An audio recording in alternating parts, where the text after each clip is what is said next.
Happy Sunday, everybody. I think we're right in the middle of this eclipse energy. And I just came from a wonderful ceremony with women, a group of women of the organization I'm with. And we just graduated another round of girls who were going through the rites of passage, womanhood training. So it was fabulous. And I feel very much, I'm sweating. It's hot in DC and I'm not complaining. It's like 80 something degrees today. But it was very good. I think it's nothing like a circle of sisters and sisterhood and womanhood. And, when you're doing it with mothers and daughters, it's an amazing experience. I can't tell you how powerful and empowered you can feel when you're with a circle of women and sisters. I know we do a lot of things. Some people are being encouraged to be more individualistic, move, because they're always been a part of a group, and then some folks, they're being encouraged to join groups, right? You have to do what makes you feel good inside. I literally mean that so seriously. Please do what makes you feel good inside. In order to do that, you have to know who you are. You have to know your inner, you have to get to know yourself, your inner self, so you can know what makes you really feel good. We are being bombarded with holographic inserts, templates. Every move you make every day is another decision that you have the power to make within your own mind. You need to tap into your own energy, right? And move forward in that. Don't move forward in I'm doing it because this has been done before, always, at all times. Don't worry about rituals and customs right now. Tap into your inner self, right?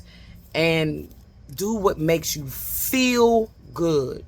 If you are clearing your chakras and doing your energy work, you can really listen to what's going on within yourself. It takes a while to really get quiet and hear the messages of your ancestors, the messages of your spirit guides, the messages of whatever God your creator. To hear that and move forward in that energy. So I just want to definitely remind you of that. So for this SEKHMET Sunday, I've been shuffling the cards. I have some nice frankincense and sage here to clear the energy. And I'm going to shuffle these cards and ask SEKHMET to bring forth her message. What does she have to say to us? What do we need to know in this time, this week, this day? Right? Ooh, my goodness, she's ready. She's primed and ready. So, all right.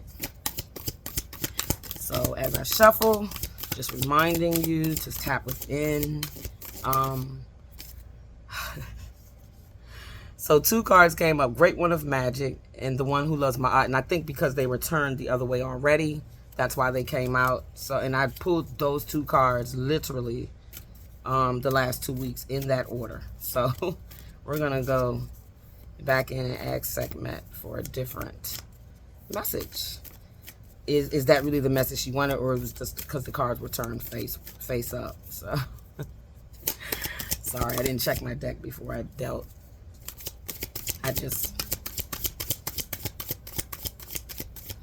Yes, SEKHMET. We want whatever guidance, whatever clarity. We were asking just for 1 card, not 6 of them. Whoa. We're only asking for 1, not 6 cards to come through and give us whatever message you need us to know. Woo. Ra.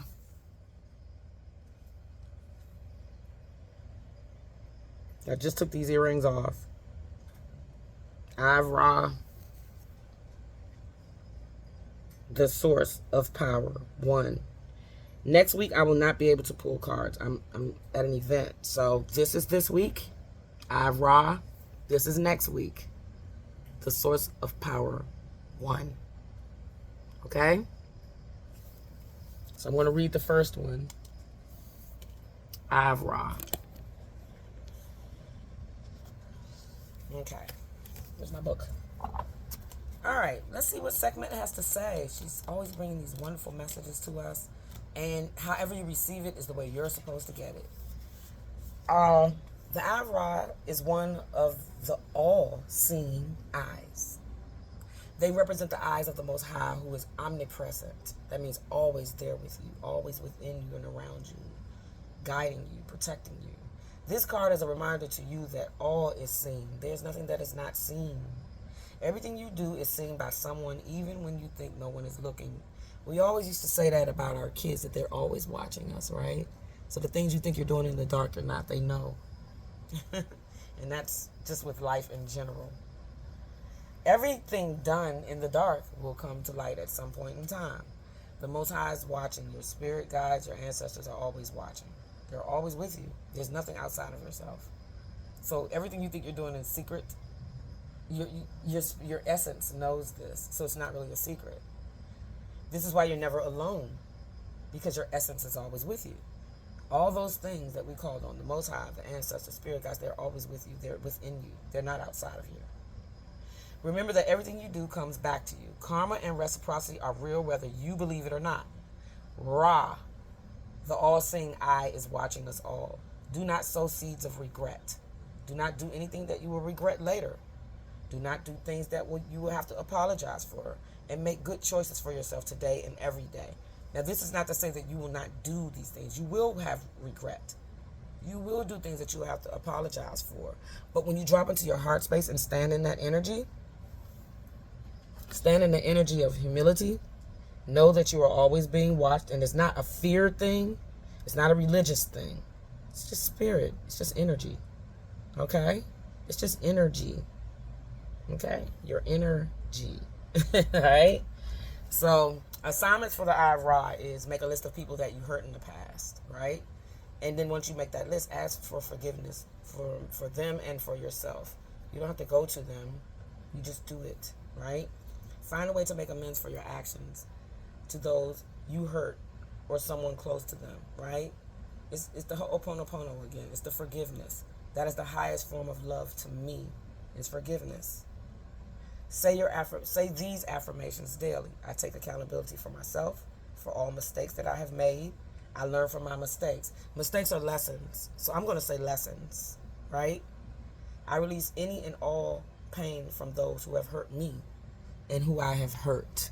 I'll add that. Okay, and I'll put this in the description below if you need these affirmations, so you can make up your own. Highest form of love is forgiveness. That's the Eye of Ra. Now we have Source, the Source, power of one. Another humility, another form of humility to me is that. So let me see if I can find that in the book, because she's always got some good words in here. Ooh, let's see. I'm looking for it. Give me a minute. It's a lot.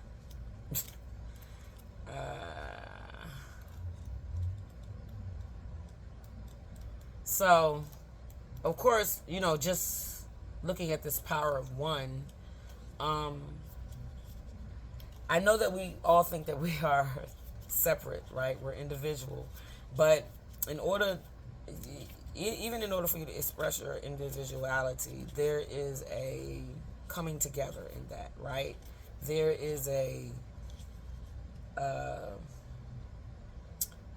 there's an integration of energy from all, right? And I think that's why we're encouraged to keep our energy up, to keep it high up, because it helps the next person. So even if you're not feeling it inside, someone next to you, around you, beside you, they get to feel that energy too, that energy of oneness, which is very important, because a lot of times we feel like, yes, we need to be alone. We don't need to be around a lot of people. And I get that way too. But at the same token, it's the connections that keep us bonded. It's the connections, the interwovenness of that keeps us moving forward as one soul consciousness, even though we have individual consciousness within ourselves, right? So we are all born with power because we are a part of the Neteru, or the nature, which is all already. But we don't realize how powerful we are, and we don't always feel connected to Source, which is all, right? And the reason why, right, is because we are focused on the outside and not within. The power is within, people, okay? It is through this disconnection that we can become sick physically, spiritually, and mentally, because we don't understand that we are that source of power. We are all one, right? It's time for you to reconnect with the source so that you may feel your own power and the power of everyone involved. When you live accordingly to your divine purpose, you become more powerful, more empowered, right? And then you start to find your real purpose, right? Because you're realizing, I am powerful within. I'm a powerful being. I can create. I can manifest, right? You're strong inside, okay? Find your purpose and be dedicated to completing your own vision, your own mission in life, right?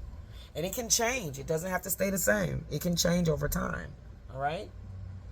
Represent the Creator by living according to your highest destiny and highest aspect of your own self.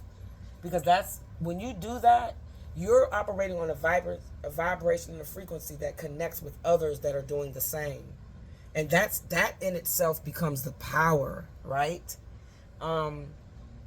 Keep your energy high. Keep your heart open and your mind open to all things that are of spiritual righteousness, right? You have the power to create with your thoughts. You can create with visualization. You can create with words and your energy. Use your power every day, okay? Some of the assignments to this is getting up and praying every day between 4 and 6 a.m.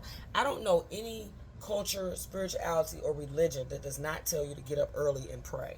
All of them got that in there, right? Exercise and write in your journal before you go outside every day. If you find time, take 20 minutes, 10 minutes to write out your thoughts. Communicate with your ancestors and your spirit guides. Spend time around spiritual people who love to do these things. Sing, dance, love, and create. Sing, dance, love, and create. Imagine just a day filled with just that. Not having to go grind every day at somebody's job, sitting at their desk, right? Say these affirmations, and I'll put them in the description below. I am more powerful than I know. I will use my power for my highest good. I am more powerful than I know. I will use my power for my highest good. You are all powerful. You are all seeing. You are all knowing. You must tap within to get that. All right? So, that's this week. Eye of Ra. Next week, Source of Power 1. Okay? And what I'll do is I'll post it twice, maybe.